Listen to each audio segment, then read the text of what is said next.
Hello दोस्तों, मैं रमेश कुमार। आज आप लोगों को क्लास 10th का चैप्टर नंबर 2 का पोलिनोमियल है।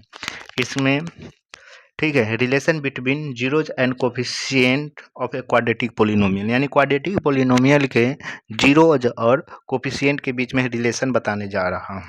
ठीक है, अब ये देखिए, ये एक क्वाड्रेटिक पोलिनोमियल है। इस क्वाड्रेटिक पोलिनोमियल है, इसीलिए इसका दो रूट्स निकलेंगे।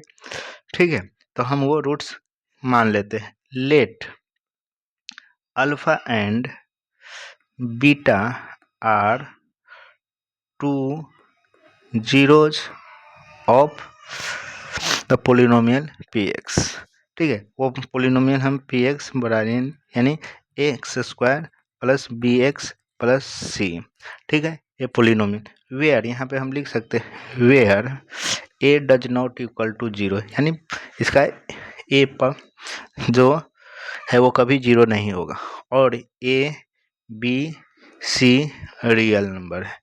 ठीक है, तो अब ये क्वाड्रेटिक पोलिनोमियल है, तो इस क्वाड्रेटिक पोलिनोमियल का दो रूट्स निकलेंगे। तो दो रूट्स हम ले लेते हैं, देन लिए हैं अल्फा और बीटा। अब इसका फैक्टर होगा, यानी फैक्टर लिखेंगे, उसके बाद हम उसका रूट्स निकालते हैं, यानी x minus alpha and x minus beta are two factors of p x, यानी ये दो फैक्टर्स हो गया।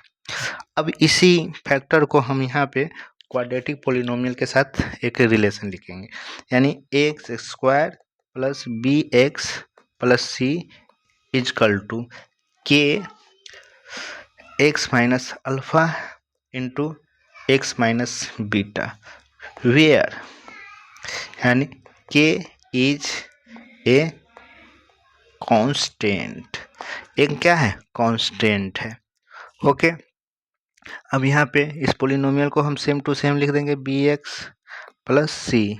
अब इस ठीक है, राइट साइड वाले पार्ट को हम आपस में मल्टीप्लाई करें, के यहाँ पे x square minus alpha x minus beta x plus alpha beta, यानी इससे और इस दोनों से मल्टीप्लाई करने पर हमको रिजल्ट ए आया। अब इसको थोड़ा सा हम अरेंज कर लेते हैं, एक्स स्क्वायर माइनस ये दोनों में हमको बी आती एक्स कॉमन लग रहा है, तो हम इसको alpha plus beta x plus alpha beta. अब के से भी हम मल्टीप्लाई कर देंगे, तो k x square minus alpha plus beta k x plus alpha beta k, इधर x square plus b x plus c. अब देखिए, दोनों साइड हमारा एक क्वाड्रेटिक पोलिनोमियल हो गया। अब इस क्वाड्रेटिक पोलिनोमियल के बीच में हम कुछ कंपेयर करते हैं, on comparing the coefficient of x square x and constant term. ठीक है, तो देखिए एक्स स्क्वायर को करेंगे तो ए बराबर हमारा आ जाएगा के, बी बराबर हमारा यहाँ से आ जाएगा, ठीक है, माइनस अल्फा प्लस बीटा के, और सी बराबर आ जाएगा अल्फा बीटा के। ठीक है, अब देखिए के का वैल्यू तो हमको निकल गया, क्या निकला, ए के का वैल्यू ए निकला। अब यहाँ से के का वैल्यू हमारा ए निकला। ठीक है, ये के का वैल्यू निकला। ओके, अब यहाँ पे हम बी के बीच में देखते हैं, तो बी को हम माइनस अल्फा प्लस बीटा के जगह पे हम ए लिख सकते हैं।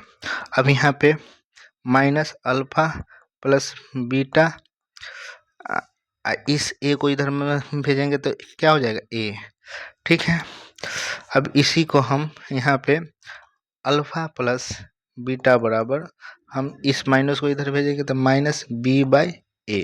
तो ये हमारा एक रिलेशन आया। ओके, अब हम चलते हैं नेक्स्ट पेज में थोड़ा। तो क्या आया ठीक है, अल्फा प्लस बीटा का क्या है -b/a। ठीक है, अब क्या है ये हमारा सम ऑफ रूट्स है, यानी सम ऑफ जीरोज बराबर ये क्या है, ये देखिएगा। तो ये क्वाड्रेटिक इक्वेशन का एक्स का कोफिशिएंट है और ए क्या है एक्स स्क्वायर का कोफिशिएंट है। तो यहाँ पे हम उसी बात को हम लिख सकते हैं। तो माइनस तो रहेगा, यानी बी है coefficient of x upon coefficient of x square. तो ये हमारा एक रिलेशन आ गया किसके किसके बीच में, यानी रूट्स और कोफिशिएंट के बीच में। दूसरा देखते हैं। ठीक, क्या था c बराबर क्या था, ठीक है, c बराबर क्या था कि c बराबर हमारा अल्फा बीटा के। तो के का वैल्यू हम निकाले हैं, तो यहाँ से हम क्या लिख सकते हैं, c बराबर अल्फा बीटा ए। अब यहाँ से अल्फा बीटा को ए को इधर भेजेंगे तो c/a हो जाएगा। ठीक है, यानी हम इसको alpha beta equal to c/a हम a लिख सकते हैं। ठीक है, c/a लिख सकते हैं। अब देखिए ये हमारा क्या हो गया, ये हमारा रूट्स का प्रोडक्ट हो गया। तो यहाँ पे हम लिख सकते हैं प्रोडक्ट ऑफ जीरोज बराबर क्या है, इस c क्या है कांस्टेंट टर्म है, क्या है तो कांस्टेंट